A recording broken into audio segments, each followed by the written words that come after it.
Brilliant, thank you. Generally speaking, if you can mute unless you want to talk, just to avoid any background noises. And feel free to put any questions in the chat function, and we'll try and answer them or save them for the breaks when we have opportunities where you can ask questions there. Not much of an agenda, but first I'll talk about the project and a little bit about retrofitting. Then we'll go to Roger and his technical innovations, and then we'll look at Garth and his home and his water source heat pump and the other things that he has done. Okay. So the Somerset Retrofit Accelerator is a joint project across the 4 district councils in Somerset and some of the town councils, Broome, Bruton, Glastonbury, along with partnerships of Somerset Independence Plus and the Centre for Sustainable Energy. A pilot project that has been extended, basically with the aims of encouraging low carbon retrofit, looking at incentivizing householders and motivate householders to take action themselves, and looking on the other side of things about the skills gap, knowledge gap in terms of the construction and sort of general retrofit industry across Somerset. And the way that we are looking to do that in this project, we have the future-proof retrofit plans, which is done through the Centre for Sustainable Energy. There was originally 50 discounted retrofit plans available across Somerset. I believe there are now 10 left. I'll talk a little bit more about that in a moment. We're working with the Green Register, who offer 30 paid places on the Future-Proof Essentials course. So that is teaching retrofit, looking at different materials to local professionals and contractors to try and improve that skills base and knowledge base in the area. The Green Open Homes events, that's what we're doing today, and that's really about helping to share knowledge and motivation to other householders. And then finally the Green Directory. So we're almost there, creating a website whereby hopefully we'll capture a lot of the information and resources that we've done through this project, including a directory. So if you're looking to do some sort of retrofitting project, you're looking for insulation, for example, you should be able to go on the Green Directory to find local business and then have a general sort of guide to know what your next steps are. An ideal next step or first step would be to take advantage of one of the discounted future-proof retrofit plans. So Future-Proof, run by the Centre for Sustainable Energy, they offer a whole range of services to householders across the southwest, including general energy advice. In terms of the retrofitting, they do offer the full survey coordinator plan and can do site inspection and project management. In terms of the retrofit plans that are available, as I mentioned before, there are 10 discounted ones left. It's a really good way to get a detailed idea of what you can do in your home, and sort of giving you those next steps. So I would recommend that. But what is retrofit? It's basically just improving an existing building, improving its energy efficiency, making it easier to heat, and in the longer term replacing fossil fuels as well with renewable energy. There's 2 main strands to retrofit, which I guess is different to how we have tackled energy efficiency in the past, where we may have looked at individual sort of insulation and energy efficiency measures on their own. So we're now sort of looking at the whole house approach, which is more of a holistic view, taking into account the occupancy, the people within the house and how they use the house. Also looking at prioritizing maintenance and repairs in the property, and then using that as an opportunity to improve the house and retrofit. Also considers air tightness and ventilation. Things like mold and condensation have been big issues in the past. And the other element is fabric first. So that's really just looking at the external shell of the building and making sure that so prioritizing that enables the reduced demand on energy in the first place. Why do we need to do this? Why do we need more energy efficient homes? Certainly this year there's been 2, if not 3, big things that I think we've all been impacted or felt in some way. Obviously, most recently with the extreme heat we had earlier this week. Climate change is happening, and it's affecting not just people far away. We can actually feel it here. Cost of living and cost of fuel, energy prices are so high. So there's many reasons why we should be doing this. And households, 14% households of UK emissions are from household energy usage, and a lot of our housing stock are below band D or E, or the EPC rating. So there's a lot that we need to do to improve the properties, and that's where retrofit is coming in. So I sort of rattled through that. There'll be some links at the end with some more resources if you'd like to take some of those details down. And any questions, then feel free to put them in the chat. So Roger, may I introduce you? Oh, I should have mentioned that as obviously I'm here, my name's Matt, and I'm the project officer for the Retrofit Accelerator project, focusing on the green homes element and the green directory. Cara, who is helping me today, would you like to introduce yourself? Thanks, Matt. I'm an environment specialist for South Somerset District Council, one of the partners delivering this project, working to help decarbonise the council, but also to share and signpost communities to how they can do that themselves as well. Brilliant, thank you. Roger, would you like to introduce yourself very briefly? Hello, yes. Well, obviously I'm a resident of South Somerset. I also work for the Open University as what they call an associate lecturer. Most people call us tutors. But my area is really environment and energy and renewable energy. So that probably informed some of my choices when it comes to retrofit. Cool, thank you.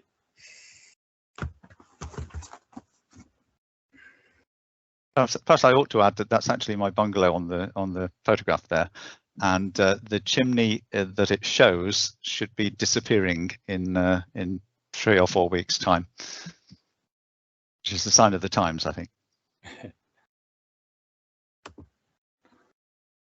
Right, now we'll get the introduction from the virtual Roger. My wife and I moved into our 50-year-old bungalow about 18 months ago, and we moved to be near family, really, especially since we're approaching retirement age.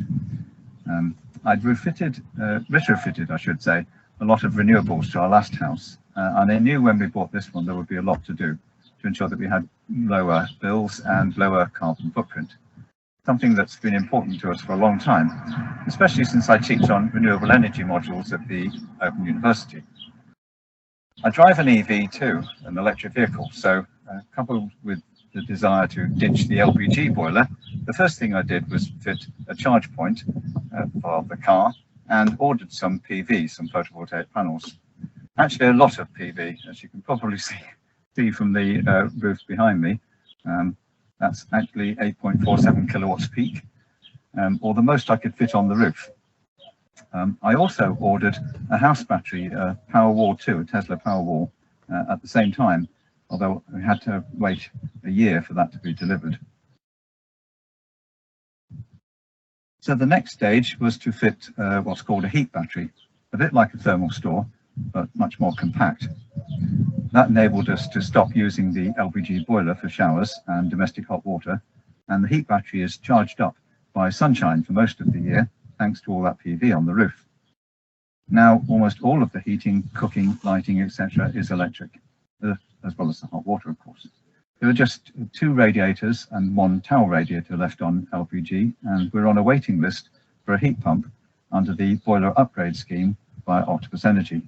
And that will make us all electric and very low carbon. And because of the combination of kit we've installed, relatively low bills too. In the summer months, our electricity bill can be around £10, and most of that is actually the standing charge. Even the worst winter month was about £160, and I have a plan to deal with that. We've actually bought a share in the Scottish wind farm, courtesy of Ripple Energy. So hopefully we'll have extremely low bills and extremely low carbon very soon.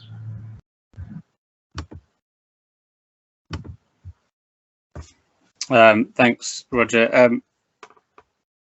Obviously, I just mentioned before about retrofitting and fabric first. I wanted to check, because you didn't mention about insulation, what your sort of levels of insulation were in the property. Yes, when we bought the place, the 2 things that had been done really were the cavity wall insulation and loft insulation to a reasonable standard. The loft insulation is a bit variable in depth, but the minimum is 300 and the maximum's around 450 millimeters. So the sort of most obvious basics had been done before we actually moved in. Yeah, and I think obviously it looks like you've got double glazing throughout the property as well. Yes, it is. Yeah. Triple glazing would be nice, but you you meet the law of diminishing returns, so there's other priorities first. Yeah. Okay. I will carry on to the next video. Cara, because I can't see the chat, if there is anything that comes up, anyone has any questions, then just please interrupt me. There is one question about how you dealt with thermal bridging at the eaves, if you found any of that happening with the insulation that was installed already. Yeah, that's not actually perfect, and actually one of the things that we're going to have done in the next few weeks is the north side that you can't see, that doesn't have the PV panels. We're actually having that retiled, and then the existing sarking, or the membrane, is the old-fashioned sort of impermeable kind of pitch stuff. That's going to be replaced with more up-to-date breathable membrane, and we're also having sorting out the ventilation at the eaves at the same time. So. Thank you. And one more question from Steve Britton following on from that is, would you consider even more photovoltaics PVs on the north face, or are you at your limit to what you can install? Well, it's about the compromise at the end of the day, isn't it, with a cross between what you can afford and the benefit from it. If once that tiling's been done, if I thought there was a benefit from it from an energy point of view, I would put more PV on. But if you put PV on the north side, you're basically derating the panels in terms of the expected output. So it's probably somewhere around a 30% drop in the yield on a north facing as compared to a south facing orientation. So you can put more panels on to make up for the reduced efficiency, if you like, or the reduced capacity. But you've got to think, well, what will the yield be from that, and is it worth the cost? And one final question from Steve following on from that. Thank you, Steve. Is also the potential looking at the cost savings by using Inset like solar tiles instead of re-roofing? Yes, that's an interesting one. The ones that are effectively replacing some of your roof tiles. If you are on a new build and doing it at that stage, then I would seriously consider that. If you're doing it as a retrofit, it's debatable, because you'll probably have, you either do the whole roof or you're doing part of the roof. If you're doing part of the roof, you've got to marry up the new, anything you put in new, it's got to marry up to the existing tiles. So on most retrofits, I would say, although aesthetically to look at, the ones that are set into the roof, tend to look better. It is more expensive if you're doing it as a retrofit. So if you're retrofitting I would go for the surface mount, which is the ones that you see most of us, including mine, have, because that's basically will do the job and it's cheaper. Thank you. And one point highlighted by Steve is the potential to use those, particularly if you've got weight limitations on an existing roof, that potentially taking that off and putting it in, if you have the affordability to do that, might be a solution. Yeah, weight is a factor as well. But the great thing about going to a properly trained and registered installer is that they should, if they're doing their job properly, take that into account. They will survey your property and look at the roofs, and you know, a reputable company would not put panels on, you know, that were too much weight for your roof anyway. So yes, you do gain in terms of one that's set into the roof is lighter than an additional surface mounted that's going, you know, on top, as it were. But then the ones that go on top would only be installed by a reputable company if your roof was fit to do that anyway. Yeah, Thank there you go. Turns out Steve is one of those people. Yeah. So Yeah, you know. yeah. As I say, I mean, obviously, there might be one or two people who would be tempted to DIY, but the benefits of going to a properly trained and registered installer don't just end there.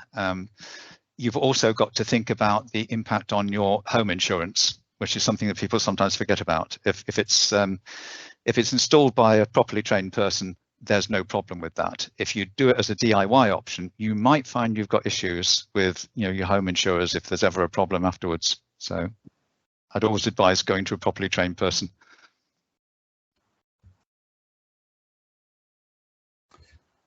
I think that's a very good point.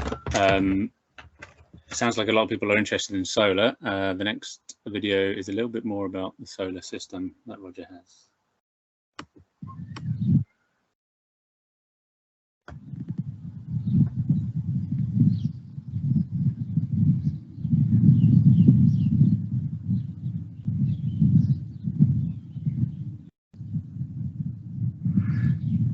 As I think you can see clearly, we have covered most of the south-facing roof of the bungalow with PV.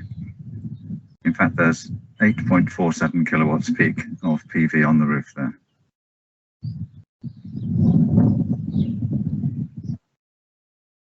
What you can see there is the inverter that handles the output of the PV panels on the roof and converts that to AC. And we also have some extra equipment there, which limits the amount that will be sent out onto the grid. One of the things that often worries people if they're in a rural property on a less robust supply is that the DNO, the distribution network operators, can sometimes be a bit wary of letting you connect, particularly a larger PV array.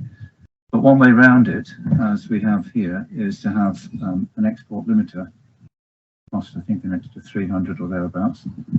But that ensures that we don't export too much. In fact, it limits it to 3.65 kilowatts thereabouts. And if the PV array wants to generate more than that, it will actually curtail the generation of the PV array. And that's the limiter to the right of the isolating switch there. And we've got a little bit more data logging going on because I actually monitor the output separately of the PV, etc., for purposes of an open university project.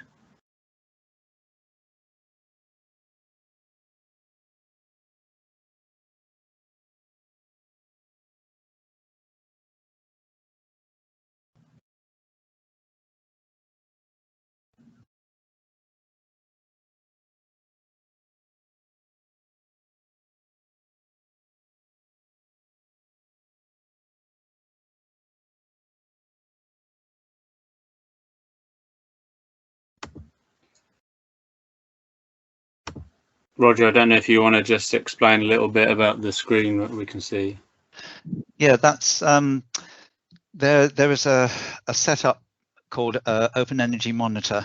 If you go to openenergymonitor.org, because lots of people who've got renewable generation installations like the idea of monitoring them. And although nowadays there are some very good apps that you can have on your smartphone, for a number of years, there really wasn't, that really wasn't covered. It wasn't made easy for people to track them. So given that my first PV install on my last house was in 2004, I started a little while after that monitoring the generation using this open energy monitor equipment, which is based around, and if people have heard of the sort of microcomputer, the Raspberry Pi, and the open energy monitor people make a device that is essentially built around a Raspberry Pi. They call it an EMON Pi, and there are some associated bits and pieces you can get that work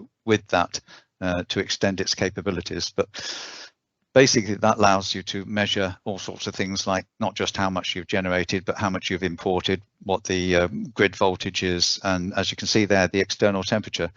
One of the reasons I wanted to monitor external temperature is that, and the chap who's the installer there, well, I'm sure will be familiar with the idea of something called degree days data. So if you keep a track of external temperature over time and set that against a sort of benchmark internal temperature, you can work out what the heating demand is for a given building. So that's why I'm logging that, to do with what some of the OU students will do. Fascinating.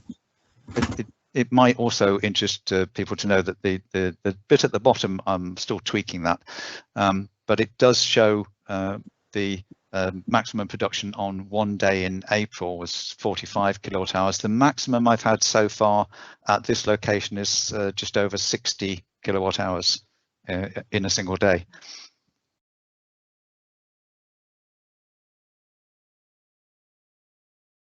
Amazing. It's a lot of energy, certainly compared to what I've experienced. Does anyone have any questions? There is one being typed by Steve. Bear with. In the meantime, it might also be worth noting that if you've got an EV, that's one of the reasons for, if you like, oversizing your PV install if you possibly can, because the EVSE, the charge point that I've installed, called from a company called My Energy, is called a Zappi charger, and one of the modes that you can operate that in, it's set so that it will only put into the car whatever it can get as a surplus after the house demands have been met from PV generation. So it's charging the car purely from sunlight.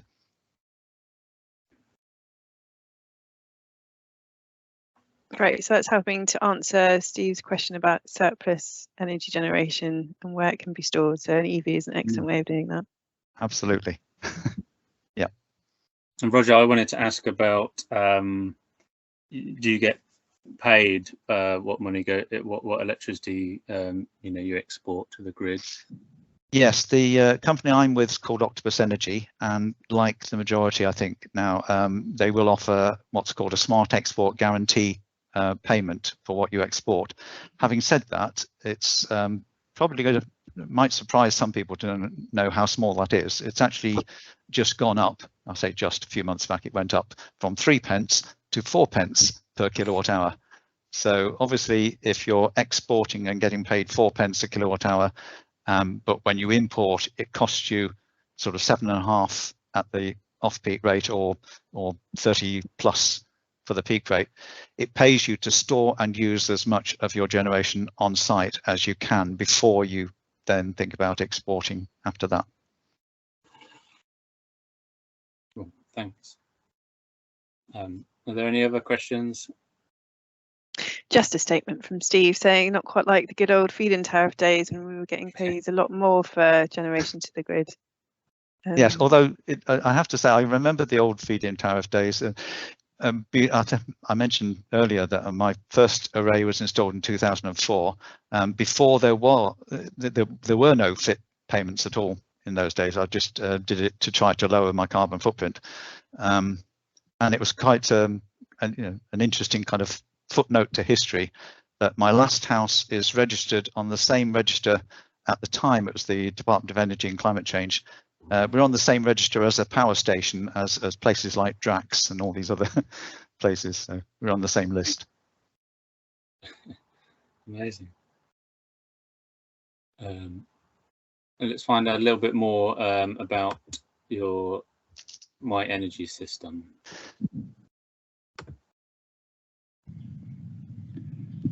If you look below the limiter, the smaller box with Harvey written on it is in fact part of the My Energy system, and it links the ZAPI to the rest of the My Energy devices. So that Harvey is actually monitoring the imported power and voltage, etc., so that it can detect when there is a PV surplus and tell the ZAPI to use that to charge the car, or communicate that information to the My Energy Eddy device that sits just above the heat battery inside the house. And then the My Energy Eddy can decide to use the surplus to heat the heat battery, and we can then obviously use it for hot water. So the Harvey there is helping the rest of the system to communicate, and allowing the sensors connected to the power cables to talk to the rest of the system. At the moment, we have quite a bright day, so actually the car is charged up and the heat battery is charged up and the power wall is charged up. So we're now actually exporting, as I think you can see there, about 3.6 kilowatts from our array onto the grid. We probably would generate more than that, but the limiter device that I showed you earlier is communicating with the inverter and curtailing the generation, so that we stay within the limits imposed by the distribution network operator when they gave us permission.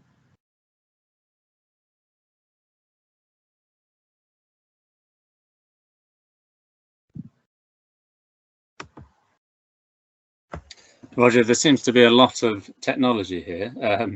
Are all these units sort of necessary? Are there sort of certain ones that you would have to have, or not necessarily this brand, obviously? And are they sort of modular that they could be added on later? The short answer is no, you don't need all of them. It depends on your building and your circumstances. And yes, you can add some of these components later. Depends on what you need to do. Not everybody will need one of these Harvey devices if you do go for the My Energy system. The main advantage, which I don't think I made entirely clear there, is that if it's a certain distance between the different parts of the system, sometimes it's a bit more hassle to run physical wires from one place to another, and the Harvey allows you to basically cut down some of the wiring, so you don't have so much wiring to do. So the sensors can be in one part of your property, and the other parts of the system, like the ZAPI or the Eddy, can be somewhere else, and you haven't got to keep running too many wires from one to the other. So, but yeah, and also I should say that one of the other sorry, not the Harvey, the hub that you see in front of you now. Essentially, that is a little box, and it is quite small. It's probably only about, should have the dimensions, but it's about the size of the palm of your hand. That was developed by My Energy to allow the ZAPI charger to be a smart charger, effectively to be grid connected. But it also allows the Eddy, the power diverter, to be grid connected as well. And either of those can be set to be what they call the master, to be in charge of the system, depending on what you need it to do.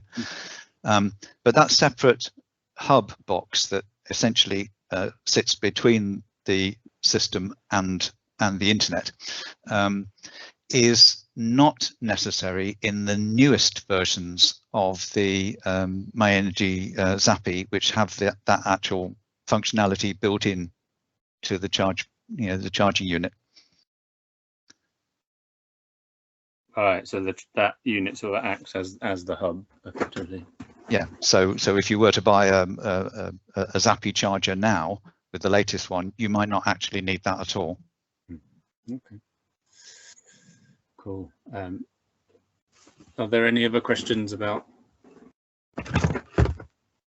this? No, no questions in the chat. Well, let's move on to the next bit of technology and the house battery. And here we can see a fairly typical garage, as in not particularly tidy and full of stuff instead of cars. But what you can see in front of you is the Tesla Powerwall. And if I can just zoom in from this angle of it, you can see that it's quite neat. It doesn't really stick out much more than the thickness of the breeze block pillar halfway down the garage wall. So kind of sits quite discreetly there. This Powerwall is basically a house battery and will contain up to 13.5 kilowatt hours of stored energy. And this can be from PV surplus or from the off-peak in the depths of the winter if there isn't enough PV. So 13.5 depends on the house usage as to how long that would last. But we did recently have a power cut that went on for 7 hours, and we still had over 70% of our capacity still left. Depends on whether you've got electric heating on and things like that, of course. And so that depends on the time of year. But that's the Powerwall. There's the isolating switch there, which has to be there for safety reasons. And if I swing around very quickly, you can see the gateway, as they call it. The box there on the right with Tesla on it is the Tesla gateway. And that's the box of tricks that decides when we can go off-grid. If we want to choose, we can actually tap in the Tesla app and say go off-grid now and disconnect from the mains and actually run purely on battery. Or it will automatically cut in and run the house if there's a power cut.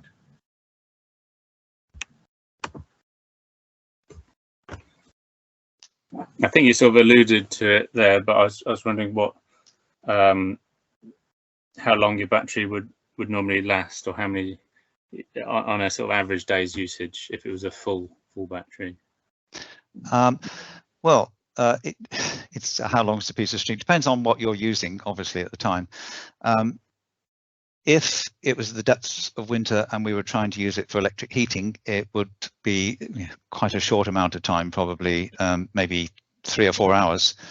On the other hand, we had, people will remember that big storm that we had a few months back, and we had a power cut that lasted for just over 7 hours, and we were running entirely off the battery the whole time. And we still had, I think it was about 73% left in the battery at the end of that 7 hours. So if you didn't need it for the heating, that's what will gobble up the power, to be honest, all the energy. But if you were warm enough, then for all the other functions, it would easily last us 24 hours, I would think. Yeah, and you mentioned about the alternative to using solar for the for charging it up, using the off-peak.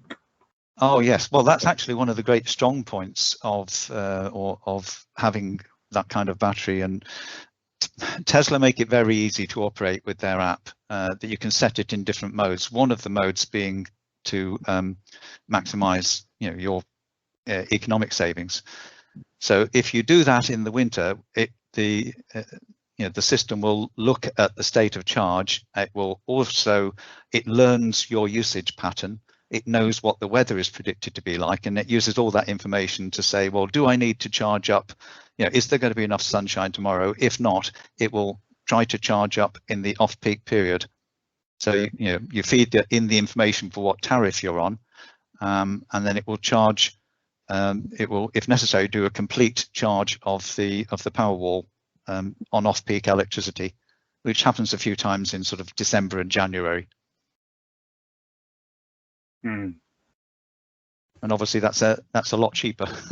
It's we're actually currently paying 5 pence a kilowatt hour for the off-peak and 20 it's 25 peak rate, and we almost never use peak rate, put it that way.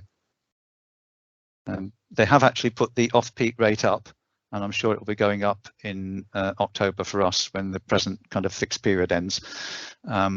So the off-peak will be at least 7.5 pence a kilowatt hour.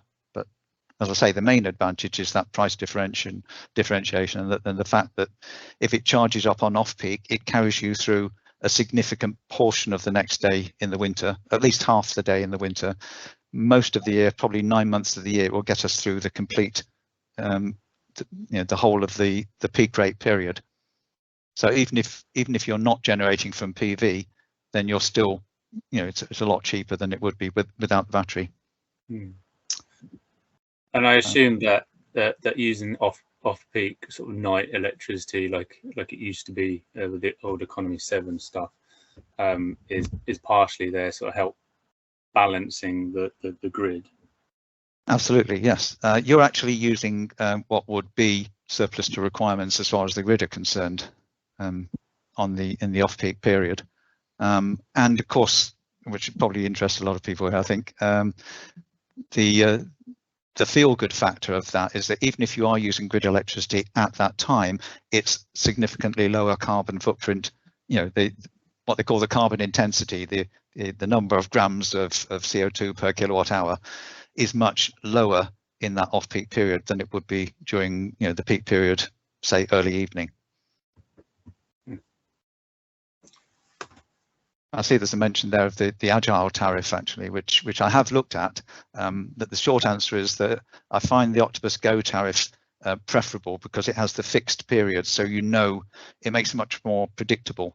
You know what your charge is going to be, your cost is going to be at any given time. And can I ask a question about the battery and the ability to be used if there's a power cut? Because I know some people have installed batteries with their solars and they can't do that. Is that standard with the Tesla battery, or did you have to request that as part of the installation functionality? It's standard now is the short answer. I actually had a Powerwall at my last house, and that was the earlier version of the Powerwall 2. We didn't have what they call the backup gateway, which is another box that's in the garage. And what the backup gateway does is it effectively allows you to carry on having power in your house. If the grid goes down, it automatically isolates you from the grid so that it's safe for anybody working on the grid's wiring, as it were. And it detects when the grid goes down, and it switches over to 100% battery power automatically. So the system we have now will do that. It is slightly more expensive than it used to be to have it, without that functionality. But as I think I proved with the 7-hour power cut the other month, it's nice to know it's there. And one other question I'd like to ask is about, so electric vehicle batteries will have the ability to do vehicle to grid, and when that comes online, would you be looking to also expand the battery storage and use with your electric vehicle? The short answer is, if vehicle to grid became available and I had an EV that had that functionality, depending on how that's defined, I probably would not have. In fact, that's a good reason for not needing a bigger house battery, because if you can run your house off your car, you don't need to pay for a separate extra battery, if you see what I mean. Because you've got to, just to put that in context, the battery, a Powerwall 2 is 13.5 kilowatt hours. The battery in my car that I've got now, which is unfortunately not V2G, so I can't do, I can't go both ways with the power, as it were. The battery in the car at the moment is 64 kilowatt hours, so you're talking about, it's a lot bigger. It's sort of roughly 4 times the size. So if you could run your house from my car, arguably you wouldn't need a Powerwall at all, except for those times when your car isn't plugged in, as it were. When every car is an EV and when every car's got V2G, everybody will be better off because it will support the grid. Indeed, and apparently many of the newer electric vehicles do have that capability, it just hasn't been switched on or activated. It will be interesting as time goes on as to when that and the charging facilities can enable that. Yes, yeah. Short answer is that, you know, you could get technical about it, but it's all about making a few relatively straightforward changes. It is very much doable.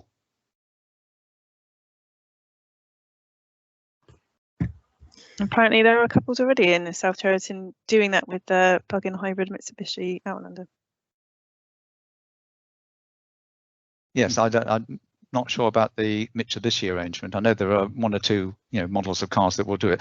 I hesitate slightly because when we talk about vehicle to grid, you have to start thinking about, well, how much power can it actually deliver when going from the vehicle to the house? So Kia, is it the Kia 6, whatever, is an example of a car that has what they call vehicle to device, they call it, because the power is limited to, I think it's 2 or 3 kilowatts, whatever.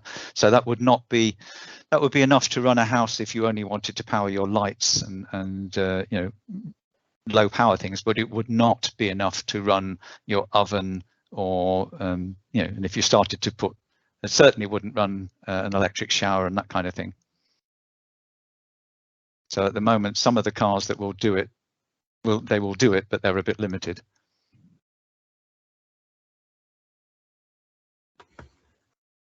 Thanks. Cool, thank you. It's quite a vision for the future I'm getting in my head at the moment, where we're sort of being ruled by cars. It's also great, by the way, for anybody who lives in a boat, if you can park close enough to your boat, because you could run your boat from the car. Yeah, well, I think any help would be great. Cool. Well, thinking of batteries and moving from the Powerwall house battery to your heat battery.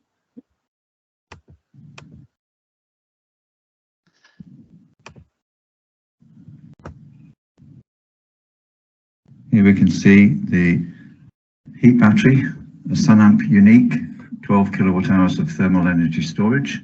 And just above it on the wall there, you can see the My Energy power diverter.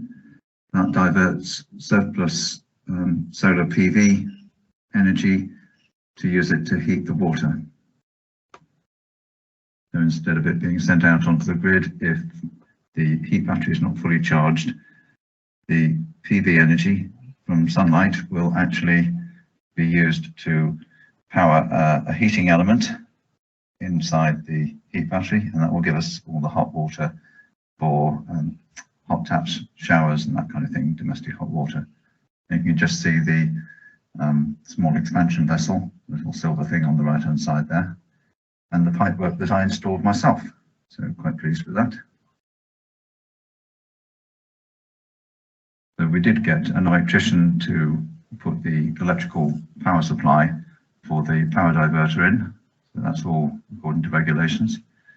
And we also had the company that supplied the heat battery come along and do the commissioning to make sure that we had a valid manufacturer's guarantee. And you can see that from the little blinking green light there, that the heat battery is in fact charging at the moment from sunlight.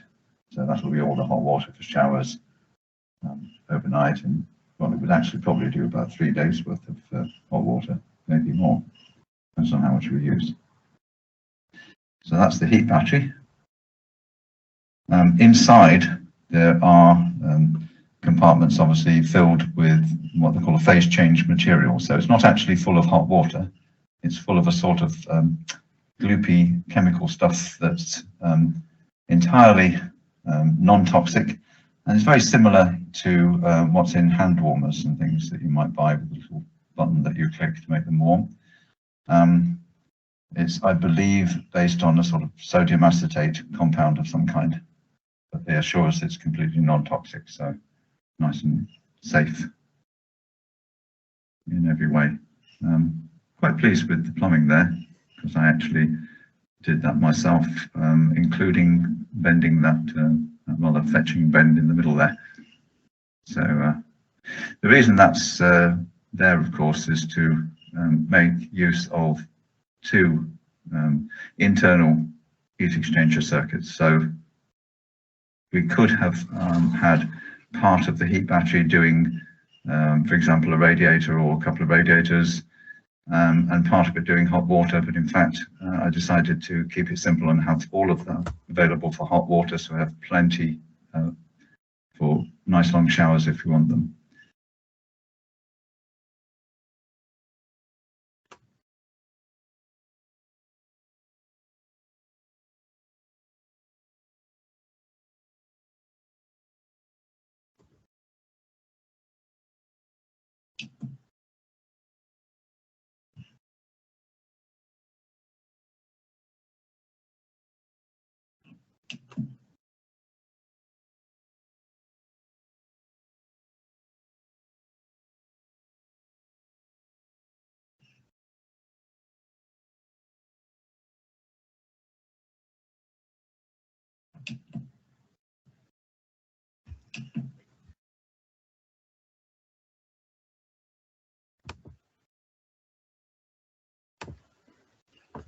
I mean, the heat battery is certainly a new technology for me. I'm sure it's new for a lot of people. Essentially, it's sort of an option, an alternative, really, to having a hot water cylinder. Would that be correct? Yes, it's you can think of it as a replacement for a hot water cylinder or a thermal store, with the advantage, well, several advantages. It's physically, it occupies less space. It's more compact per unit of heat energy stored. It takes up less space than storing it in the form of hot water. And actually, in terms of where you can install it, it's more flexible because you don't need a discharge pipe. You don't need the same arrangements that you'd have with a water-based, like a sealed thermal store or a sealed cylinder. They both need, the option to vent excess pressure and discharge water if it gets too hot or whatever. But these don't need that. You have that quite small expansion vessel, but other than that, it's a lot. The plumbing is a lot simpler. I should have mentioned on that film as well, that little kind of three-way, what looked like a three-way valve, is actually a blending valve that you install with these things. And the main reason for that is that this material is actually so efficient at storing heat that the water would come out too hot without it. So when you draw hot water off, it actually blends it with some cold water to reduce the temperature to what's an acceptable and safe kind of temperature. So it's very efficient. And in terms of if anybody's got, I don't know, a holiday home or something like that, where they're worried about doing sort of maintenance and that kind of thing, with a thermal store, you're supposed to have those checked every year. With a heat battery, you don't need to do that. There's no requirement to do that. That's good. And are there many different sort of products or manufacturers doing this? Well, I believe there are other manufacturers, but by far the dominant player in the UK that I've ever heard of is Sunamp. So the model range you saw that I've got there is the unique range, UNIQ. They have actually kind of updated that in the last few months. So they talk about these Thermio units now, same sort of technology, but it's a slightly more updated model range now. But it's mainly that one manufacturer that you're likely to get in the UK. If you go to an installer, they're probably going to recommend a Sunamp. Are there any other questions regarding this? We do have a little presentation from Roger coming up about his battery systems as well.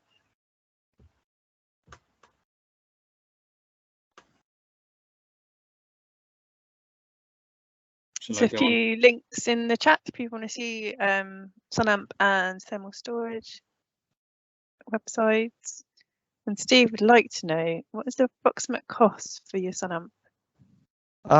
Well, they've probably changed since I bought mine, and obviously depend on the size. They start, I think the cheapest was around about 1,002 or 1,003. Mine was about 2,003, plus the associated plumbing and copper pipe and fittings and so on.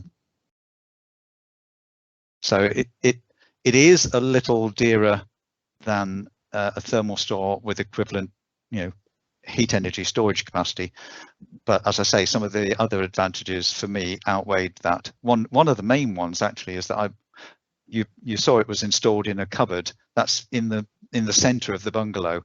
So if I wanted to put the thermal store there, I'd have had to go get a big drill and taking out holes through concrete blocks and things to get the drainage pipe that needs to be there for a water-based system. Whereas, as I say, with the thermal store, I just didn't have to do that, so it was a lot simpler. Payback periods are kind of tricky. It depends to some extent on usage, really. But I would say that for everything I've done so far, I'm probably looking at somewhere around 7 years. Having said that, the prices going up is bringing that payback period down. So, the more the prices go up, obviously, the more I'm saving, and therefore the shorter the payback time. Roger, I have a quick question actually. In terms of capacity, obviously you've put the biggest array that you could on your south-facing roof, and you have all these systems that are kind of making the most of it, basically.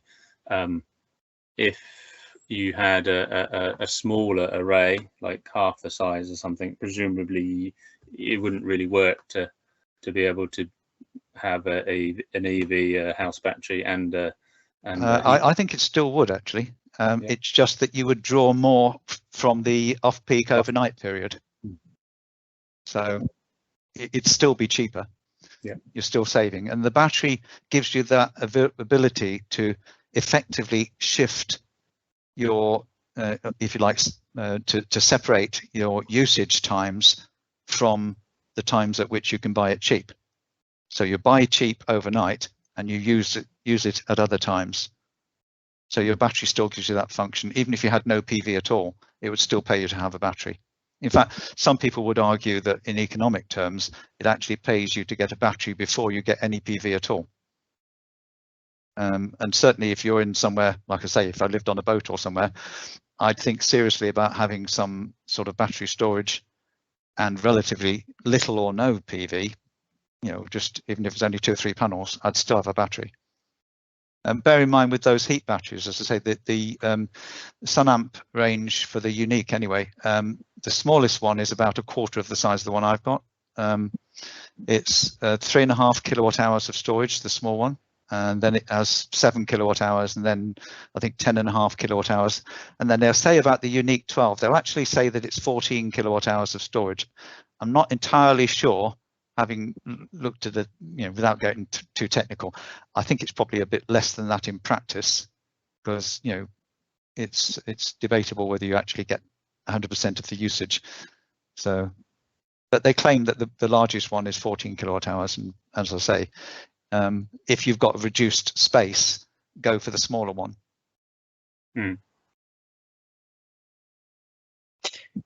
Can I ask, did you ever consider using solar thermal as a more direct way to generate hot water?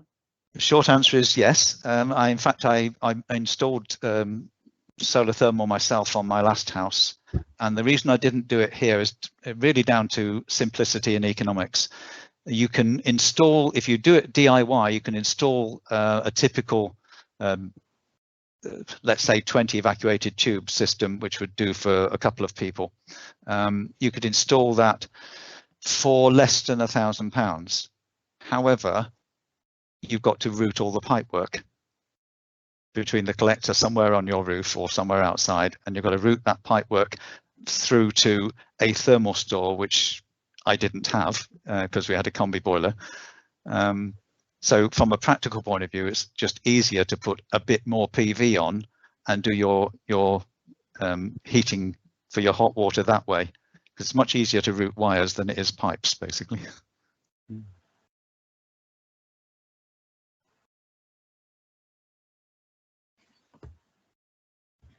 Unless there's any other questions, Roger, do you want to take us through your slides? Just let me know when you want me to go to the next one.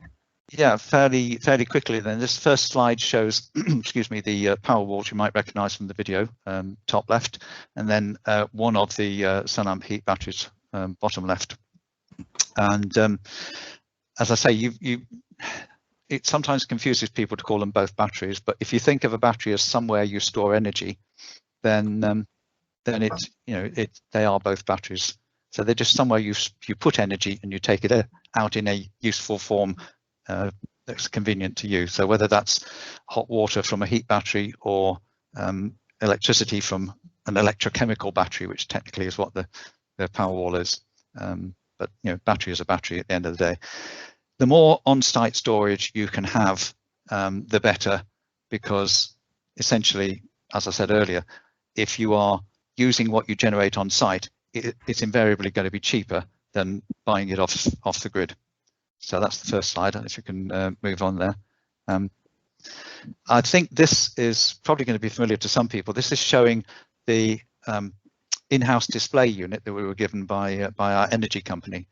And you can see that on the left-hand side, the highlighting is around the May and June months, when we had neither we had neither of the storage batteries. So we didn't have the heat battery, we didn't have the power wall. And if you look on the right-hand side, that's the most recent May and June when we did. And you can just see visually, without understanding all the units, you can just see straight away that our the amount of energy we've drawn off the grid is a fraction of what it was before we had the batteries. I think that kind of speaks a lot more than the numbers, doesn't it? Sometimes. But, so there you go. That's the in-house display, and it proves the benefit of being able to reduce what you import from the grid. It also reinforces this idea that if you can do the bulk of your energy on what you generate yourself, and even in the winter you can import at cheap rate and shift the time of use, then that's what batteries can do for you. Really, they give you flexibility. So so there you go. If you want to see the next slide. And this starts to tell the story. This is a cost. This is the showing the energy bills by month, which I managed to persuade Octopus to give me monthly bills to make it easier. But you can see straight away on the left-hand side in 21 we didn't have anything at that point. 173 for January is one of the two worst months, and then February you can see it starts to drop. But then you see in March, there's a big drop because on the 25th of March, we installed the PV. So immediately we're starting to get longer days, and now we've got some generation. That dropped it to sort of less than half of what it was the previous month. And then by the time we get to the end of the month, you can see that December is still, it's one of the two worst months, but it's still, noticeably cheaper than January was before we had this technology. If you can go to the next slide. Now we're coming into this year and we're getting the full benefit of having both the batteries and all the PV. And you can see that our worst month this year was January, was only 134. February isn't a lot lighter, but the days are getting a little bit longer. And suddenly it's down to 77 and then 44 in March. By the time we get to June, this June just gone, £8.92. And I think £6, is it £6.17? It's just over £6 of that was actually standing charge. So very little imported grid energy at all. So I think that makes the case really of generate as much as you can, store as much as you can, import as little as you can. But it really shows literally graphically the cost savings that you've got. And keep in mind that as with all these technologies, yes, you have the upfront cost, but if you look at the total cost of ownership over what could easily be 25 or 30 years or maybe longer of the system working, then your total cost of ownership is way cheaper than the conventional kind of ways of doing things.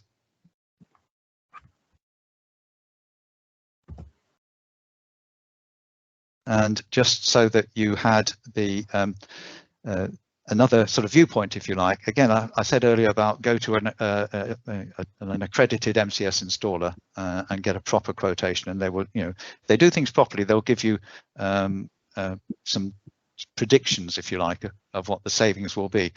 Without a battery, as you can see, the two highlighted areas, if you have PV but no battery, the key point to note here is where it says the percentage of self-consumption. So that's what you generate but actually use yourself. And the rest of it is obviously either, you know, exported or whatever. So with PV alone, you're looking, they say 28%. I would say that in my experience, it might be as much as 33 or 35%, probably no more. So roughly a third of what you generate, you actually use yourself. The rest of it, you're just exporting and probably not getting paid very much. If you have a battery, it more than doubles the amount of self-consumption. So now you're using 80% of what you generate as opposed to sort of less than 30%. And I'd say those figures are pretty close to reality from my experience. So as I say, I'd always recommend going to a proper installer, but it's not just because they'll do a good job. They also give you the information you need to make an informed decision. So I think it's just nice to have that that kind of, you know, second source backing up what I'm saying about the savings you can achieve. And I guess that's most of what I wanted to say, but really I was focusing on those slides on it makes a big difference and it's a lot cheaper to run once you've installed all this kit. How long did the batteries last for? Asked Chris. Well, the short answer is nobody knows, because very few of them have ever stopped working. But the slightly more helpful answer is that the guarantee period for the power 10 years. However, that stops working. That you give, you know, 75 output or whatever it is, will still work. So you can think of it as years instead of having hours of storage, 10 kilowatt hours of storage on working, probably reduce. So that's got a 20-year in service elsewhere. Heat battery. Oh, sorry, excuse me. My head's.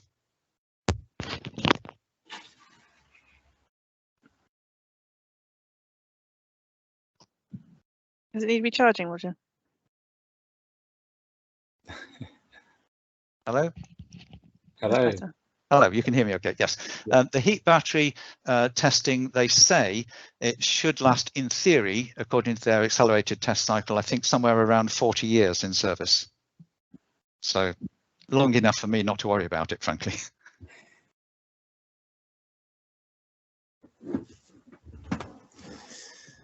Thank you, Roger. Really, really interesting and lovely to see all these statistics that you collect. Does anyone else have any questions?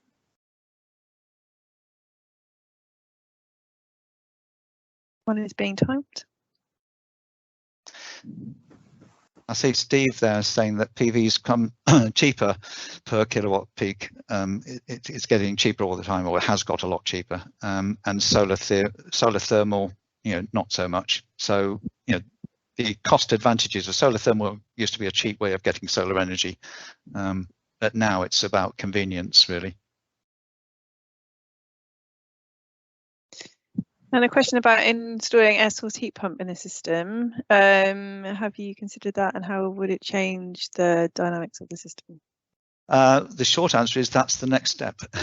Next step in our retrofit is to actually improve the, we've got a dreadful old kind of conservatory at the back, which will be replaced with the same size of what I call a sunroom, using SIPS panels, which are structurally insulated panels. So that will improve the building performance. And then part of that will be to have underfloor, wet underfloor heating system. And that will be linked into another smaller thermal store and a heat pump. So that will get rid of the gas altogether then. So heat pump would be the next logical step to completely eliminate the two remaining radiators that require gas.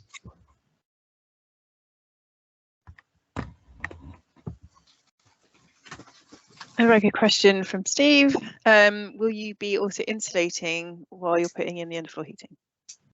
Yes, yes, it's our great friend.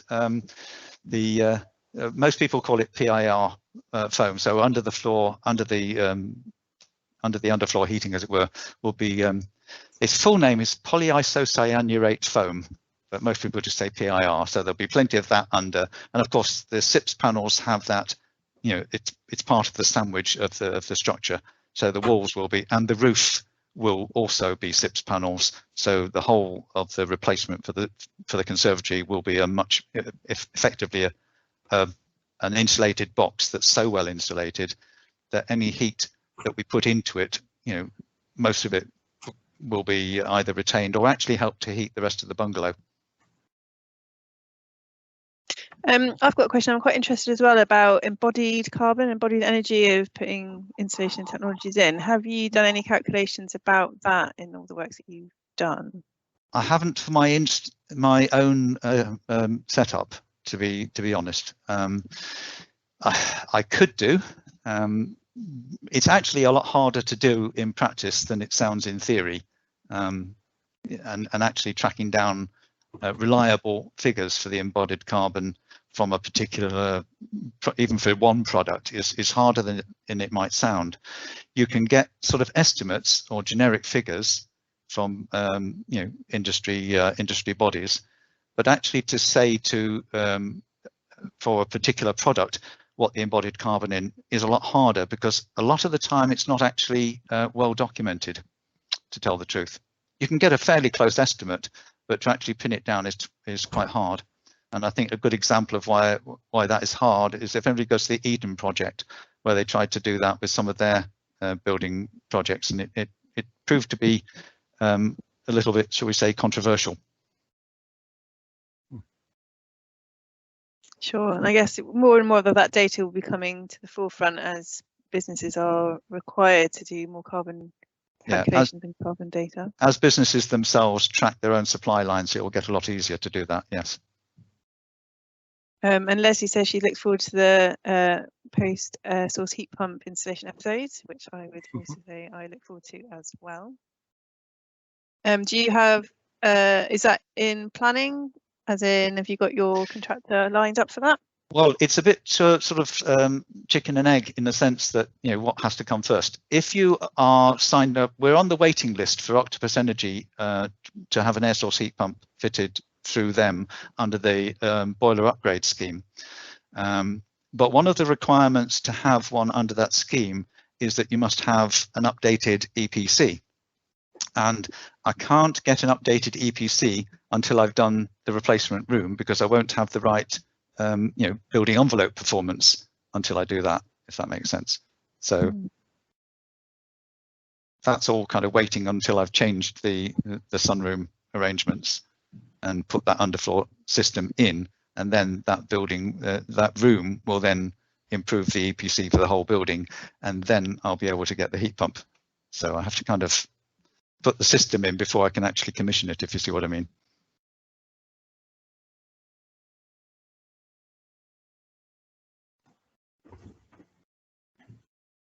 Cool. Great, that's really helpful. Are there any other questions? Not that have come in.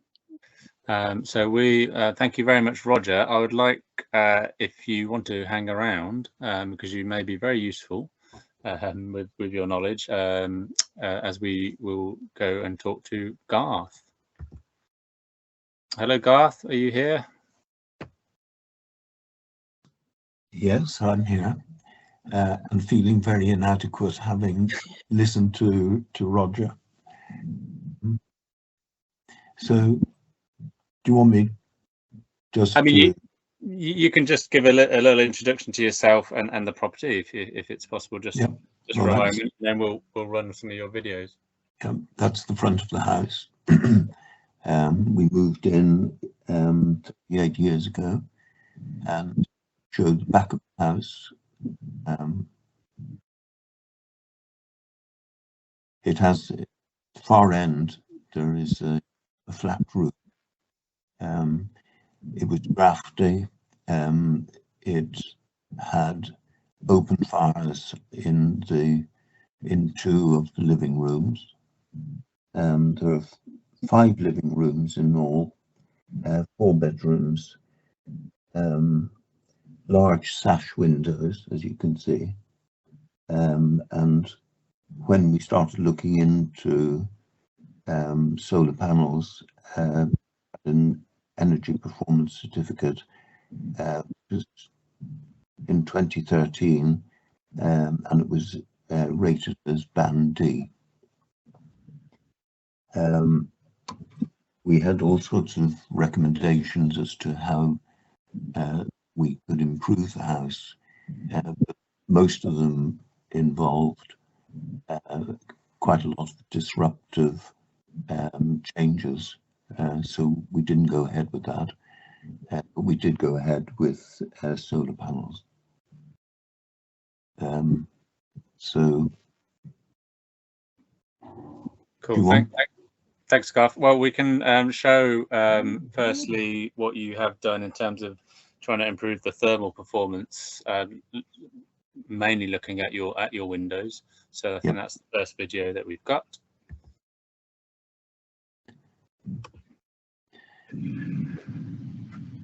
An old house like ours has always had problems with draftiness, and so about 5 years ago we looked into how to reduce that, and we came up with a few things. One was making the seals around the doors more efficient by using this plastic stripping. And that's worked quite well on some of the doors, not all of the doors, but some. In addition, we fitted secondary glazing, which I'll demonstrate here. The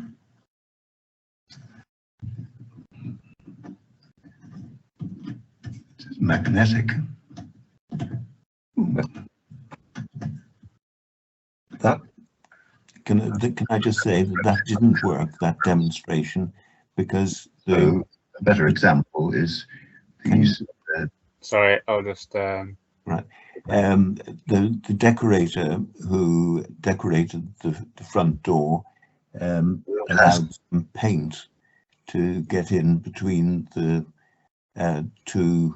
It's magnetic, and in fact I couldn't get the inside perspex off because they were sealed by the paint. But so I went upstairs and gave you a better demonstration upstairs.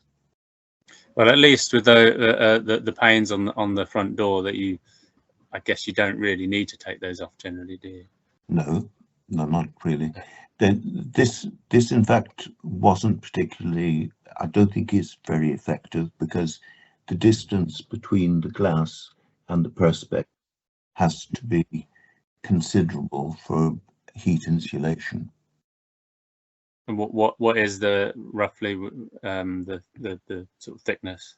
Yeah, on the front door it probably is just over a centimetre, but in our sash windows it's maybe 2 or 3 centimetres, and that makes a considerable difference. Cool. We'll go back to your sash windows now. So a better example is these sash windows in one of the upstairs rooms. It's divided into 2 sections, and Richard will dismantle the top quite easy. Just pulls out. It's magnetic.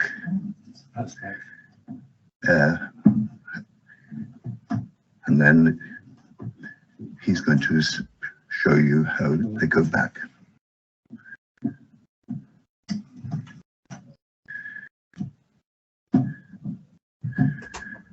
And they snap on.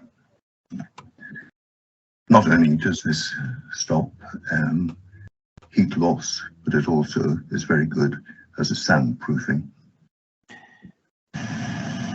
We're very pleased with this Perspex secondary glazing because from the outside of the house it's almost invisible. Occasionally when light shines on the Perspex at an angle, you can see a double shadow.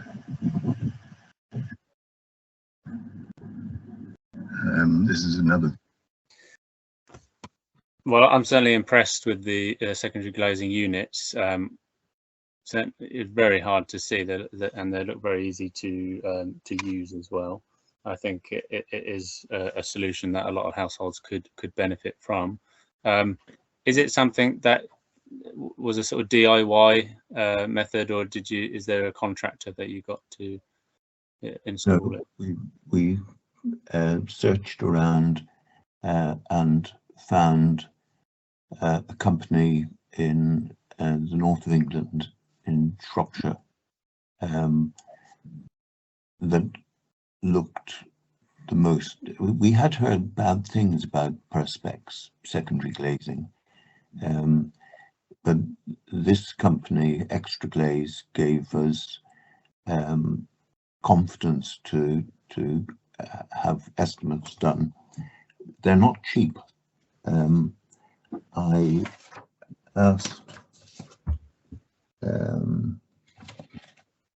Extra Glaze today to give their prices today, and they're, for large sash windows, the cost would be 586 per window, and because they're up north, they quote a much higher price if it was going to be done by them. It can be done DIY, but I think it is it's quite fiddly and maybe less efficient if it isn't done professionally. Yeah. I think, I mean, it sort of shows that, as an example, it's sort of we are lacking some of the skills and trades in Somerset, that having to go quite far up the country, and yeah, that would obviously bring costs down as well. Does anyone else have any questions about the secondary glazing? Yeah, Karen would like to know, she missed the name of the company. If you could say again who did that for you, please. It's Extra Glaze. Extra Glaze, was that? It's owned, it's a small company, it's owned by a chap called Nick Irving, and he's quite interested in training people down in the south, and export his expertise, and I can give you his contact details if you'd like.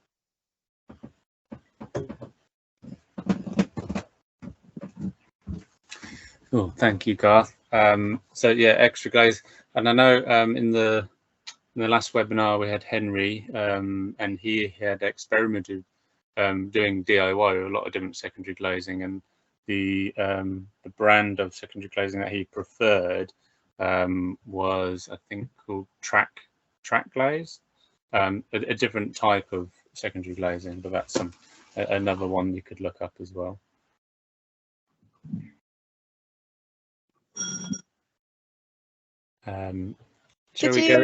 Sorry, just one quick question that I'd like to ask, and related to, as Steve was saying, a great idea for Bruton Castle Carey conservation areas. Did you have any issue with conservation planning at all when I wanted to see the works on your home?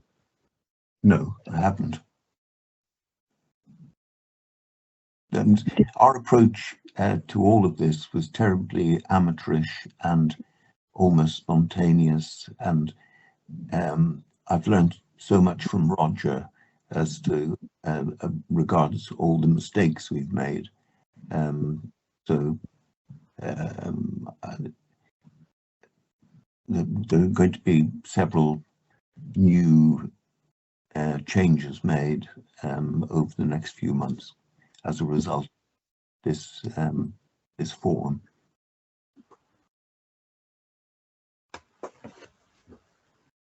Can you say a bit more about what those will be, just out of interest? I'm going to increase my storage battery capacity, and I'm going to switch from Octopus Agile to Octopus Go. Great. As soon as possible. Cool. Well, let's have a look at your solar setup in the garden.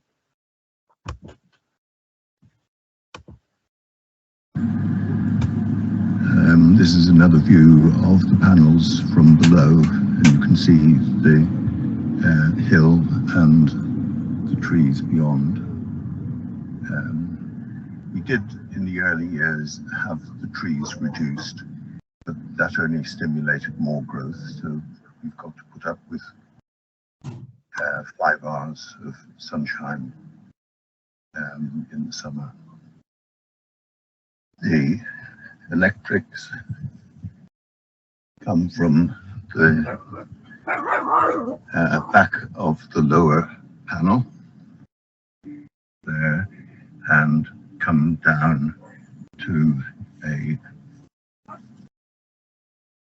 transmitter box where the meter is.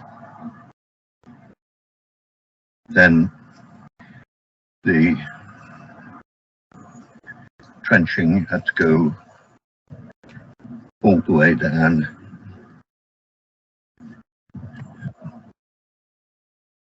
At the same time as the trench was dug, we used the trench to bring water from the house back to the greenhouse, and also electricity.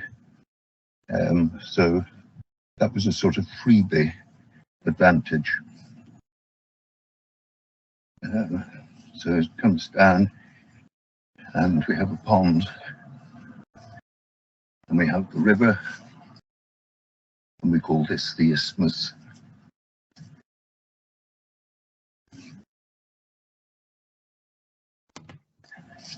The garden keeps us fit.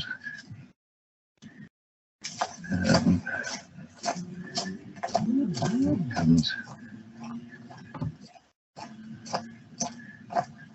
through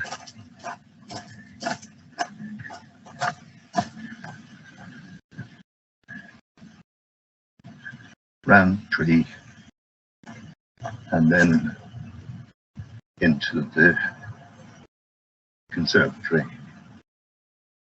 I'd also mentioned that we had fitted for free, because there was a government grant, a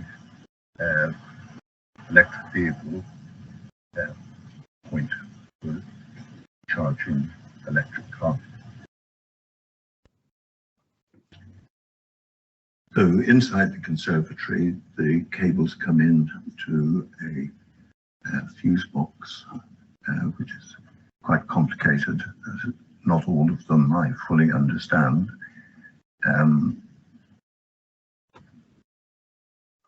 I'll show you the smart meter, and then this box here is for our water source pump, a fuse box. Reduced, but that only stimulated. Sorry. I wanted to ask, it was mentioned earlier on today in the webinar about the feed-in tariff payments. Did you get those for your solar? Yeah, we rushed into having the solar panels because we were told that the tariff was going to change, and so we got a better rate. It's no longer available, I don't think, and the annual income from the FIT payment is just under £600 a year. And have they paid back the investment? Yes, I reckon we have. The savings that we were quoted when we bought the panels was that we would save £250 on electricity as a result of using the panels. The company estimated that we would get 3,460 kilowatt hours a year, and I calculated that our average currently over the last 8 years is just slightly less at 3,427. So as far as we're concerned, it was a great investment. The other thing that prompted us to do this was that at the time we had money in savings accounts which were earning next to nothing, and so we really wanted to spend some money on something that would give us a better return. Thank you. And also you didn't allude to it in the video there, but obviously I think it was mentioned earlier about what you're looking at doing next, but you already have tried to make the most of your PV in a similar way to Roger, in terms of having a house battery and a solar powered diverter to a thermal store. Can you elaborate on that? The solar boost, certainly in the summer, gave us hot water at least 3 months in the year, and our gas consumption dropped to virtually nothing. We have a gas boiler, and the solar panels provided enough hot water to limit the amount of gas we were using. The solar boost cost us an extra £220 when it was fitted. We then looked into batteries, and we got a small one. Well, I think it has a capacity of 8.2 kilowatts, and at the same time we switched to Octopus, and I was totally confused by Octopus in the early days. They seemed to claim that they had software that would work on its own without any interference and give us the best performance. But in fact, I ended up having to tweak it almost daily as to when I could get the cheapest rates. And this is why Roger has been quite helpful in suggesting that I should switch to Octopus Go. But at the same time, I think if we're going to do this successfully, I will have to increase my battery capacity and probably invest in another 8.2.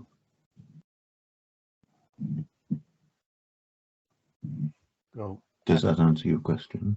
It certainly does, thank you. Are there any other questions from the attendees? No, just comments about maintaining the grass underneath using sheep or solar powered robot lawnmower. Do you have any difficulties in maintaining some of the vegetation around your solar panels, Garth? Well, it's particularly luxurious at the moment, but normally we cut down things like the buddleias. The trees are a problem because we're in a valley. We only get 5 hours of sunshine on the panels. In the early years, I was keen and had trees reduced and the crown reduced. But in fact, that only stimulated the growth of the trees. So we've given up on that. The positioning of the panels was aesthetic rather than practical. If we put them down in the valley of the garden, then we would have been more successful. But we didn't really do that. And do you use optimizers on your panels? Asked Steve, and I wondered if you considered having trackers for the ground mounted arrays. And then Roger asked, would you or could you have had PV on the roof instead? Yep.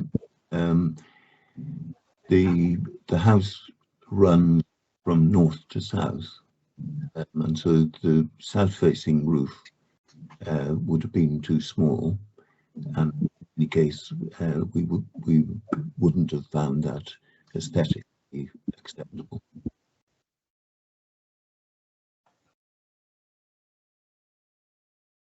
Thank you. And did you have optimizers installed on the solar panels? I guess that's to reduce loss if they get overshaded. Don't know what those are.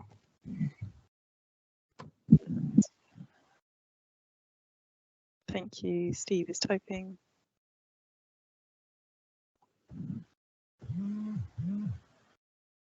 Oh, and a comment from Steve is very true that east-west beef would have worked really well, so that you get maximum solar generation during the peak demand around about morning and afternoon. So that's a good point to make. And Roger says yes, he has optimizers on his PV, so maybe it's a conversation to have with Roger about the benefits of including those. Yep. Well, they're fixed now and we can't move them. Yeah, and I guess also having trackers is another added cost and tech, but that can help to generate more demand by following the sun round if that works for some people. Yeah, and Steve says, would you maybe, Roger, just have a little quick explanation of optimizers, because you wouldn't necessarily have to move the panels to include those in your system.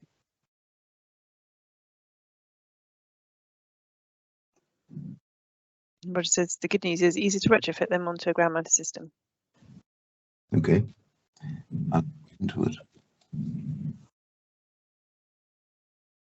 Cool, thank you. I think a lot of people will be quite keen to see your water source heat pump, so let's have a look at that video.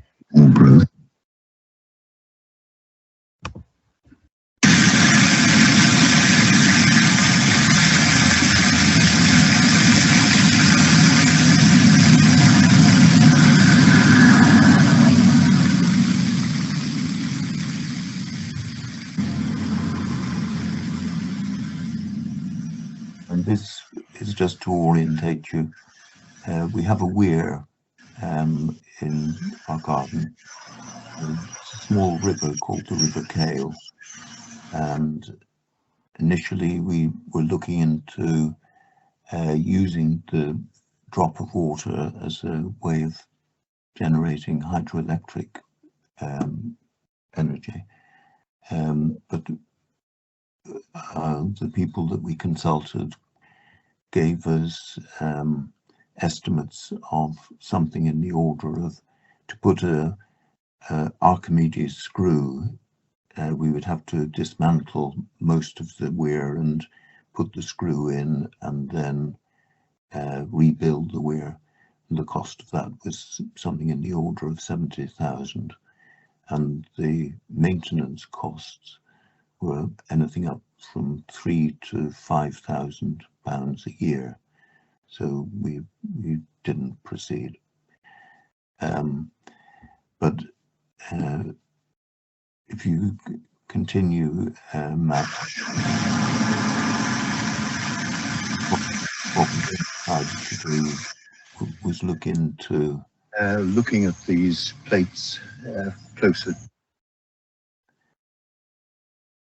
So do you want to talk over it?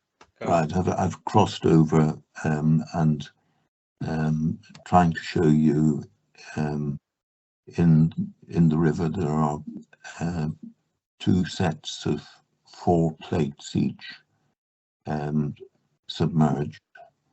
They're hanging on girders, which I'll show you later are secured by a shed, which is fairly robust. Carry on, Matt, then, please. Okay. 2, you can see it's quite a complicated plumbing. The river can flood quite violently, and we're guaranteed that the contraptions won't be washed away.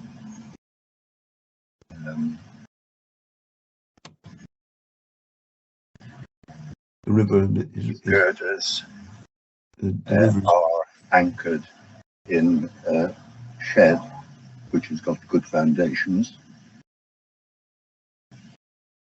The water comes from the plates. It's a sealed system with antifreeze. Comes from the plates and is then piped underground to a shed in the distance, which I'll show you in a moment. The girders have been fixed through the wall of the shed and are screwed down onto the floor and reinforced in a way to make sure that there isn't too much drag.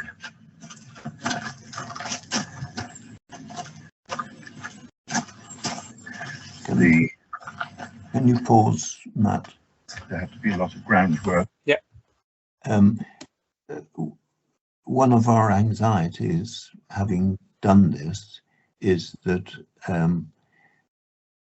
this was the company who did this was BioHeat, a local company, and this was a new experience for them. They had never done this arrangement of 2 sets of plates in hanging, and with hindsight, it possibly would have been wise to get some sort of structural engineer to check that when the river is in spate, that the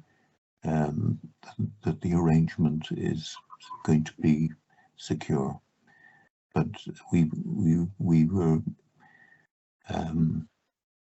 sort of encouraged by the people that they knew what they were doing. But when it was being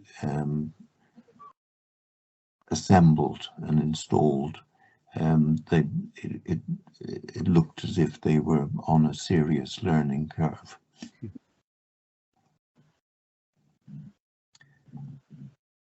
Sorry, carry on then, Matt. Yeah. To bring the water, the antifreeze fluid to the shed which we had to build.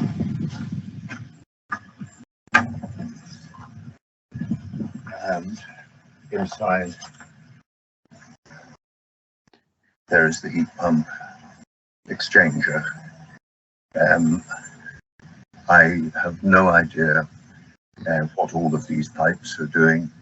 All I know is that the end result is that 3 degrees of temperature is taken out of the water and converted into hot water, which go up into the space under the upstairs floor, where it goes across to a boiler, storage. I was lost for words, sorry. A storage tank, and also goes to our gas boiler in the kitchen. It was quite amazing that this was done with the minimum of disruption to the house. The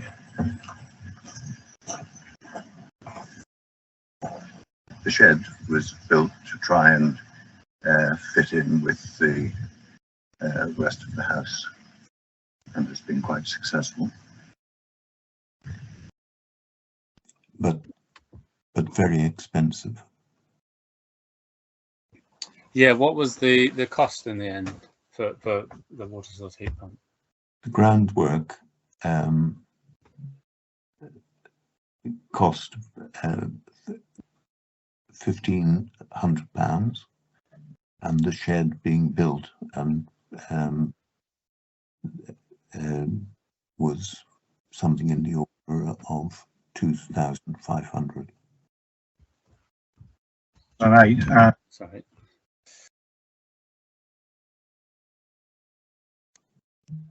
And the pump itself, the water source heat pump.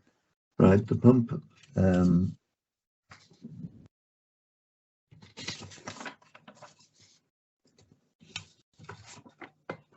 pump cost £39,000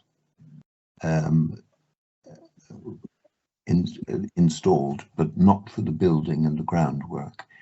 But over the next 7 years, because we got in to do this before the end of March, we will get, over the next 7 years, we'll get 33,000 pounds back.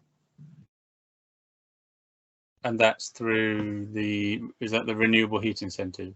Yeah. Yeah, that's good. I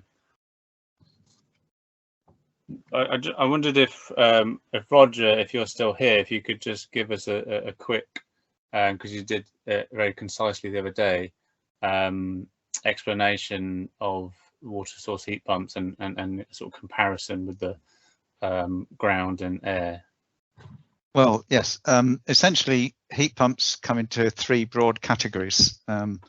In order of efficiency, the least efficient technically is the air-sourced heat pump, which ironically is the most popular. And the next most efficient would be a ground-sourced heat pump.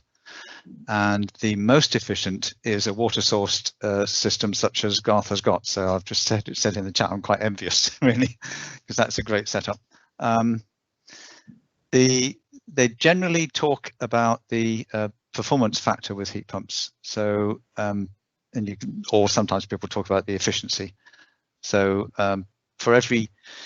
if you have a system that is, let's say, 300% efficient, then for every 1 unit you put in, you get 3 units of heat energy out. So you put a unit of electrical energy in, you get three heat energy units out, or whatever.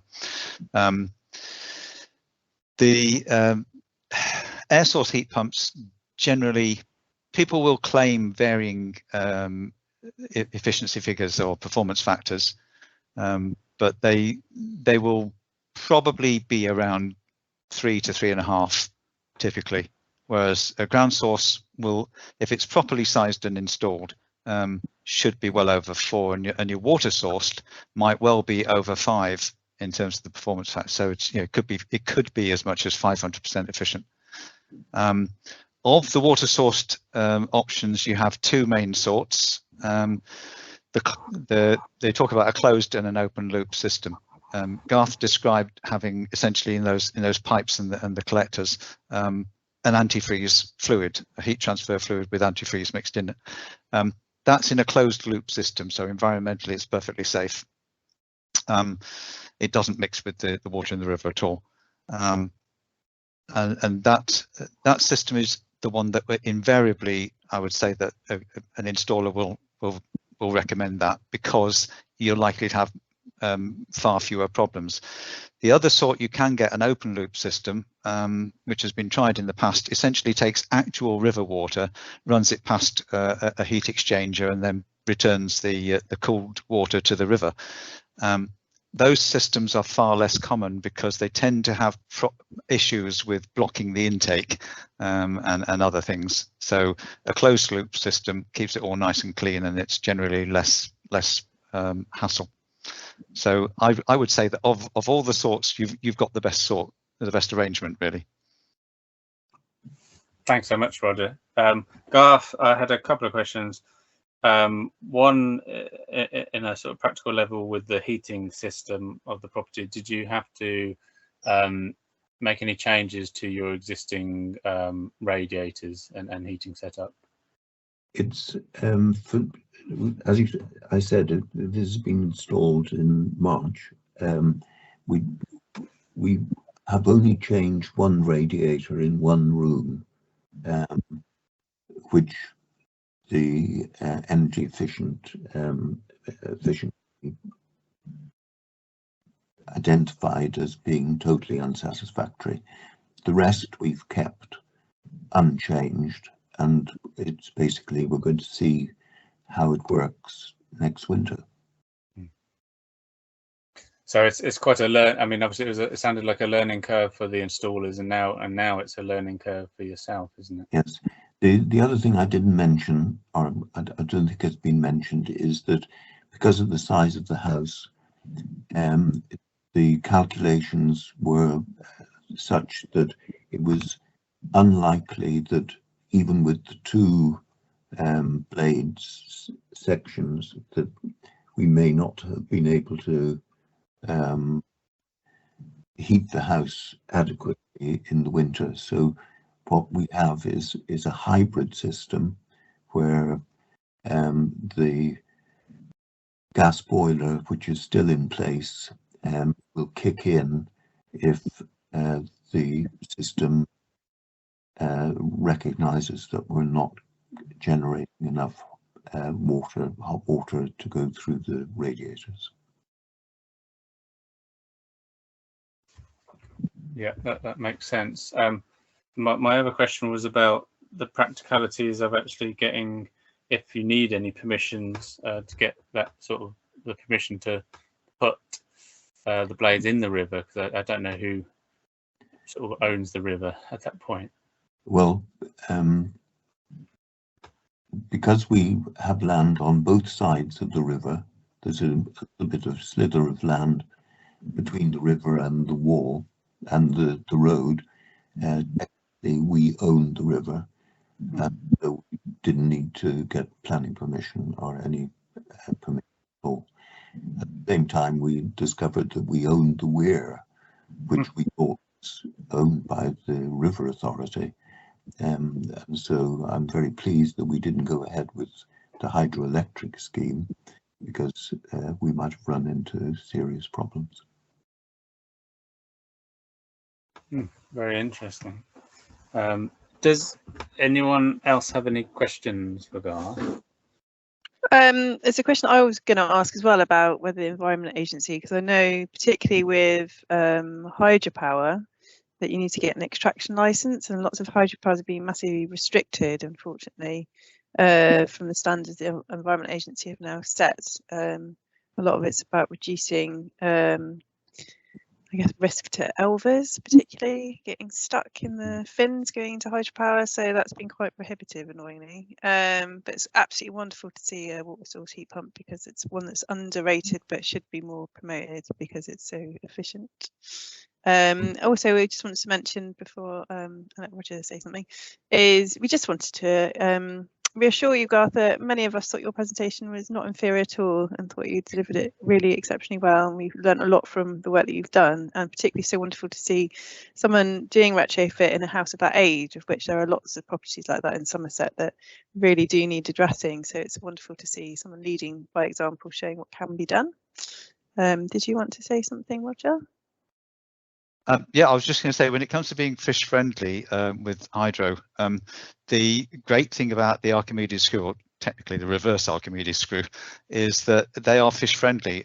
And if you go on YouTube, you can find some fascinating videos of fish actually learn to swim up the rotating screw if it's properly designed.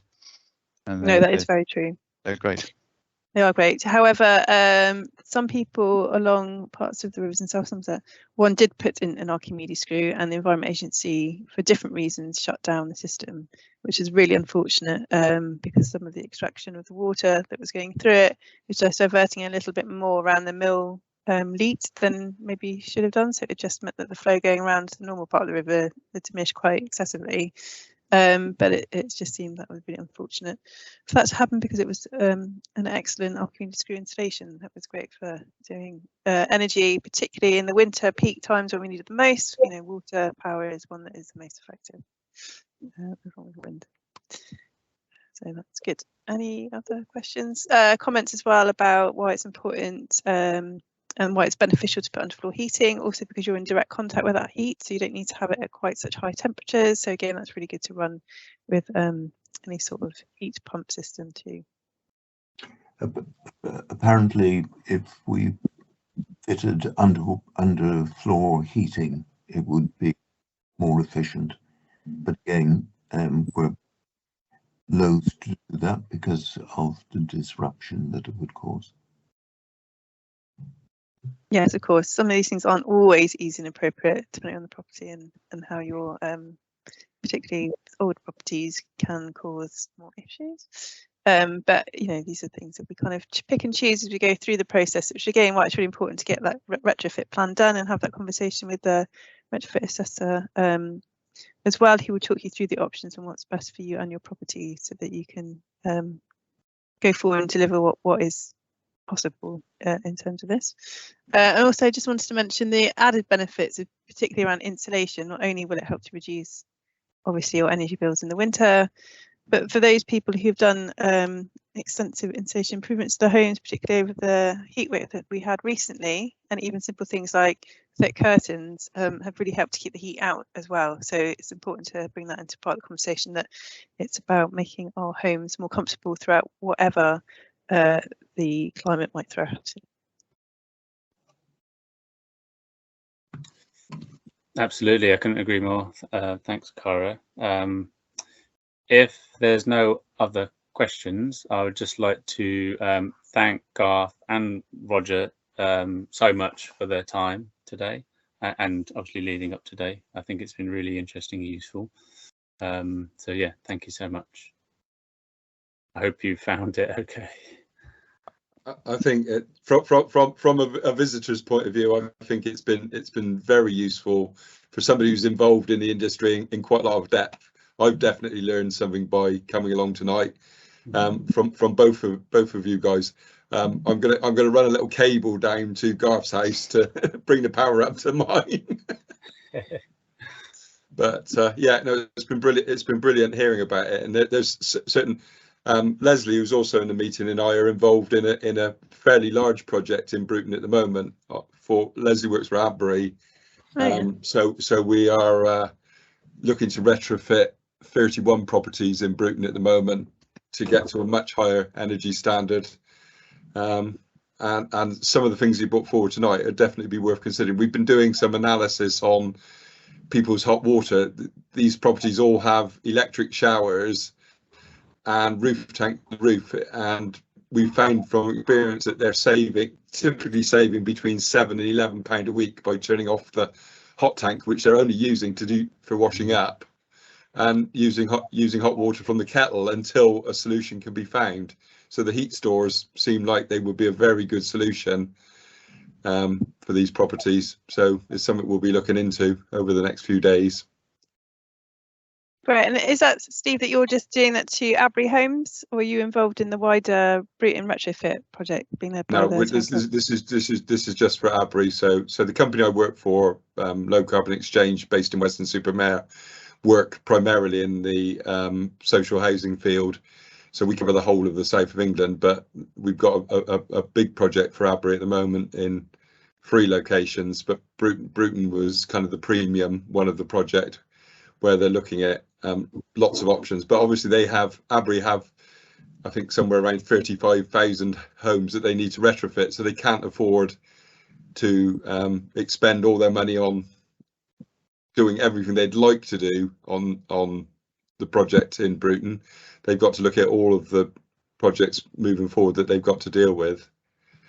And I said it's coming up with the best solutions long term. A lot of people that we work with in terms of housing association councils have great targets to get to zero carbon, but don't actually they don't do the right thing for the property. And as I said, the key thing is to get the insulation right first. At Bruton, the residents got given a choice between having external wall insulation or solar, and the residents had a little vote on it, and they decided to go for solar because it gives them an immediate gain. Although as a coordinator and an assessor, I can honestly see that insulating the property is better, so they don't actually require the heat would have been a better solution. But what we are going to do is make sure that we deal with the thermal bridging exercise, so extend the loft insulation right out into the eaves of the roof, replace the ventilation in the roof in a different position, and make the properties ready for a future wall insulation programme when government funding allows it, because without government funding, these properties are just not going to reach the 2050 standard. It's Vimes Boots' theory of economics, isn't it? Totally. And I think from Abry's point of view, you know, us doing those properties, hopefully we'll promote this to the private residents that are surrounding our properties, you know, and I think that's going to be quite important. And, you know, I can see it as a comms piece for Abry, actually, that we can, you know, try and signpost the private residents that live around our sites, how they can match and equal the work. So I think it's really important. No, absolutely, and that's why I mentioned that maybe, you know, sooner rather than later to engage with Bruton Town Council, who's been leading for the last 6-8 months on a retrofit project for Bruton for the sort of more willing to pay sector, but also they're I've met the town clerk there. I think it's a deputy council. I can't remember his name right now. But yeah, that it's definitely on our radar. But obviously it's just small bites at the moment. No, for sure. But they're also, when they're going around, you know, talking to people on the doorstep, if any are tenants, they're also signposting them to your project too. So it'd be quite nice to kind of work together on that. Yeah, also the learning, isn't it? The learnings and things. It's very interesting, I think, as well. A lot of this, part of what's so brilliant about these opportunities to hear what people have done, to realise that actually some of the works isn't quite as disruptive as some people might think they are. Because, you know, the idea that putting a solar panel roof, it also looks like you've done something, which I think there's part of that, isn't it? The eco bling, like, oh, I've got a solar panel roof, so I've done something. Whereas actually the benefit to you is much greater to do the installation. It's how do we change that narrative and make people actually want to do the installation first before putting the solar panels on the roof. I quite agree, Cara. Quite agree. But no, it's great to hear what you're doing, and it seems like Bruton's going to be quite and parts of South Somerset got a hotspot for retrofit. Sharing knowledge and exchanging. Leading the way, yeah. Big up South Somerset. And thanks for being here today. Can I just say as well, it's been brilliant to have these kind of visitors to these sessions, to have such great conversations and questions, which has been really helpful to get the best out of these webinars. Yeah, absolutely. Thank you so much. I'm conscious of the time that we've gone over anyway, but so I won't go through this list, but hopefully you've had time to jot down any useful resources and websites, which are really helpful. Do you have a contact sheet for the people? Are people available to talk afterwards? I was thinking more of Roger and yourselves. Well, I'm happy for people to have my work email if they want.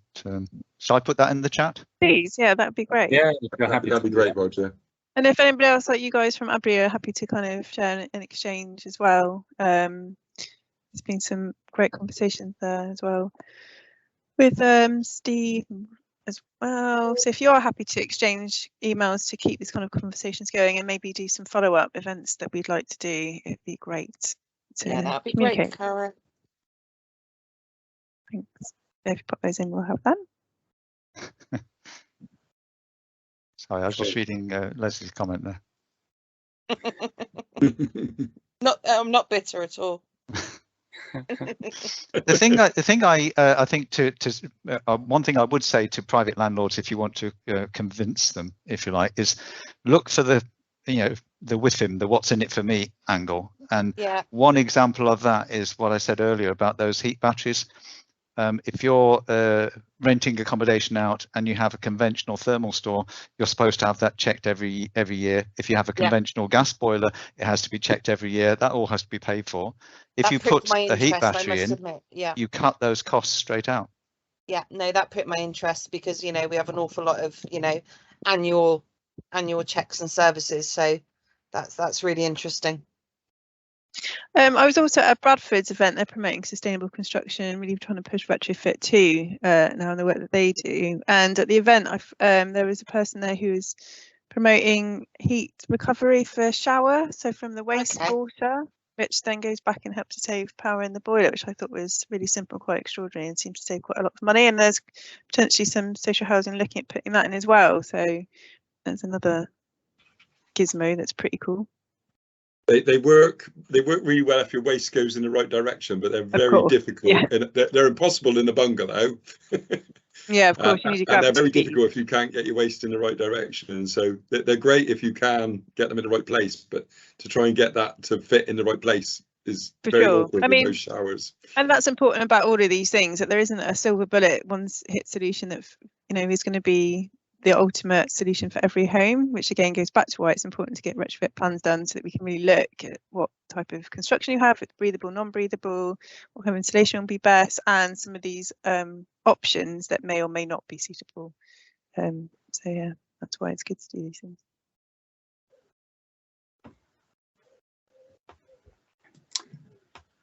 Cool, thank you everyone. I'm going to stop sharing my screen, but I'm sure you've had time to realise, to read through. Hopefully we'll be sending out an evaluation soon enough, so if you do get the opportunity to respond to that, that'd be fantastic.